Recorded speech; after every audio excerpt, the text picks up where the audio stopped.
Hey there, Jets fans.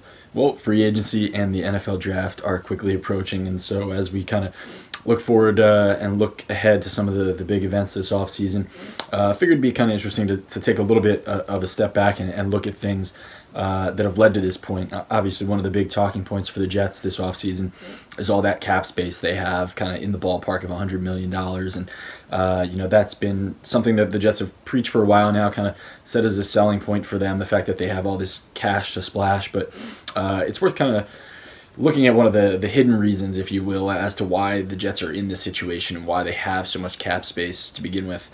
Obviously, part of it is the fact that they haven't gone out and spent all that aggressively over the last few years on the free agent market, but a big part of it as well is just the fact that they haven't had to re-sign their own draft picks, you know, much at all recently. You know, a lot of that doesn't exactly fall on Mike Maccagnan. You know, only his 2015 draft class, they would be up for some new contracts this season. You know, they obviously haven't had to extend anyone or give them some you know, extra room at the end of their contracts here. So, you know, Maccagnan's early draft class is 15 and 16. He hasn't exactly hit it out of the park and had to start throwing money at those guys yet. But, you know, it's a little too early to completely judge him for those, I suppose.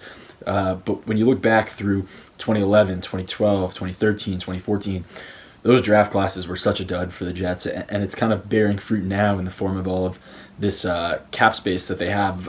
You know, they haven't had to re-sign guys much over the course of this decade, really. I mean, with the exception of a handful of guys, you've got Jeremy Curley, Bilal Powell, Quincy Enunwa just re-signing, Dakota Dozier, Brian Winters. Those handful of guys are really the only ones that have gotten a second contract from the Jets over all these drafts. I mean, a lot of swings and misses in there. You've got guys like Jace Amaro, D. Milliner, Quentin Copel, Stephen Hill. The list goes on. And those are all kind of reasons over those 2012, 13, 14 draft classes, you know, not having to re-sign those guys over the last few years, coupling that with the fact that the Jets haven't gone out and really splashed big in the free agent market over the last few years. That's kind of why the Jets find themselves in this situation now where they have all this pent-up cap space ready to go this season.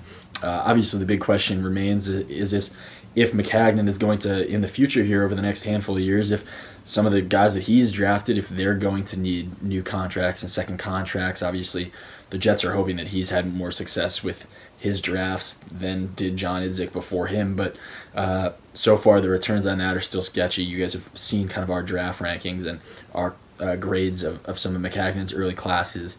Really not great. A lot of his early classes, the guys have flamed out and moved on. They're either out of the league, they've left the Jets, they're on other practice squads. Only a handful of guys from those classes remain. So really poor drafting is kind of the theme of the Jets for years and years now, and that's something that they're going to have to change this offseason if they want to turn things around for 2019.